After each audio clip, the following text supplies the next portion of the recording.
Parcel আসছে। ও যে পার্সেলের জন্য এত করে রেডি হলাম, ক্যামেরা ঠিক আছে তো? ও আজকে আমার একটা গিফট আসছে, আমার গিফট খুবই পছন্দ। টেকনো আমাকে একটা গিফট পাঠিয়েছে, সেটা আনবক্সিং করব। এর ভিতরে আরেকটা র্যাপিং করা, একটা দুইটা তিনটা র্যাপিং। Techno spark5pro। টিং টিং টিং, ইয়েস! গিফট পাইতে কি ভালো লাগে। কি দেখো তুমি? ওয়াও, অনেক সুন্দর তো ফোনটা। কয়েকটা ড্রেসের সাথে ম্যাচিং হয়ে যাবে। এটা কালারটা কি কোথায় লেখা থাকে? সিবেড ব্লু। আমার হয় কি ফোন হাত থেকে একদম অহরহ পড়তেই থাকে, এর আগে একটা ডিসপ্লে শেষ, টোটালি শেষ।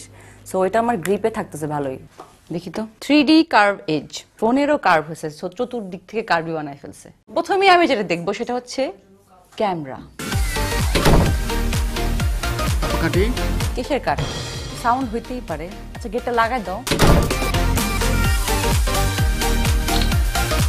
ভালো আসতেছে আমার ছবিটাতে, রেজলিউশন তো অনেক ভালো, আমি দেখে বলতেছি। দাঁড়াও, সামনের ক্যামেরাটা হচ্ছে 8 মেগাপিক্সেল। 8 মেগাপিক্সেল হওয়াতে হয়েছে কি ছবি অনেক ভালো আসবে। বাই দ্য ওয়ে, মেয়েরা ছেলেরা সবাই তো সেলফি তুলে। ও এটার সামনে কিন্তু দুইটা ফ্ল্যাশ, তারপর ফ্রন্ট ক্যামেরা চারটা এখানে পিছনে, আর সামনে একটা 5টা। 16 megapixel, 16 6.6 inch dot in display, মানে হিউজ।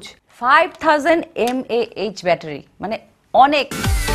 কোনো পাওয়ার ব্যাংক লাগবে না, হ্যালো চার্জারও লাগবে না, সাথে সাথে খালি ফোনটা নিয়ে গেলেই হচ্ছে। ওভারঅল ফোনটা কিন্তু জোস, মানে একটা বাজেট ফ্রেন্ডলি ফোনের মধ্যে আপনার কি কি ফিচার থাকতে দরকার, মানে আপনার কি কি লাগবে। ক্যামেরা লাগবে, তারপরে ভিডিও রেজলিউশন লাগবে, এত সুন্দর ক্যামেরা, এত সুন্দর আউটলুক ফোনটার, আর এত পোর্টেবল, আর ব্যাটারি অল ওভার সবকিছু মিলিয়ে এটা একটা প্যাকেজ, মানে কমপ্লিট প্যাকেজ। সো আপনারা এটা কিনে ফেলতে পারেন, টেকনোর spark5pro।